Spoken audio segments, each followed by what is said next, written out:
மருதமலைக்கு ஏகப்பட்ட ஹிஸ்டரி இருக்குங்க. இந்த மருதமலை பார்த்தீங்கன்னா, முருகனோட 7ஆம் பட வீடுகள்ல ஒண்ணுங்க.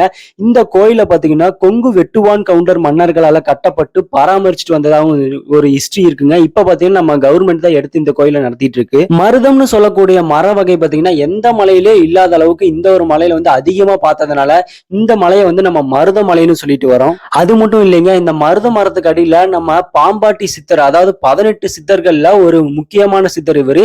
இவர் அந்த மரத்துக்கு அடியில தவம் புரிஞ்சிட்டு இருந்ததாகவும், அந்த டைம்ல நம்ம முருகன் பாம்பு உருவத்துல ஒரு காட்சி அளித்ததாகவும் ஒரு வரலாறு கூட இருக்குதுங்க. இந்த கோயிலோட மூலஸ்தானத்துல நம்ம முருகன், வள்ளி, தெய்வானைன்னு சொல்லிட்டு 3 பேத்தோட உருவ சிலையும் பார்க்கலாம். இதுல பாத்தீங்கன்னா வள்ளியோட உருவ சிலை தெய்வானையோட கொஞ்சம் உயரம் அதிகமா இருக்கிறது எந்த கோயிலுமே இல்லாத ஒரு அதிசயமாவே பார்க்கப்படுது. ஏன்னா உண்மையிலேயே பாத்துக்கிட்டீங்கன்னா நம்ம வள்ளி தெய்வானையோட உயரம் கொஞ்சம் கம்மியா தான் இருப்பாங்க. இன்னொரு யாருக்குமே தெரியாத அதிசயம் என்னன்னு தெரியுங்களா? இந்த மலைக்கடியில ஒரு ரகசிய சுரங்கம் இருக்கிறதாவும், அந்த வழியா தான் நம்ம பாம்பாட்டி சித்தர் முருகனை வழிபடுவாருன்னு சொல்லிட்டு ஒரு வரலாறு கூட இருக்கு. இந்த கோயிலுக்கு நீங்க பாம்பாட்டி சித்தரை முழு மனசோட வேண்டிட்டு போனீங்கன்னா, நீங்க அந்த கோயிலை விட்டு வெளியே போறதுக்குள்ள பாம்பாட்டி சித்தரை கண்டிப்பா பாம்பு உருவத்துல பாப்பீங்கன்னு சொல்லிட்டு ஒரு நம்பிக்கை கூட இருக்குதுங்க.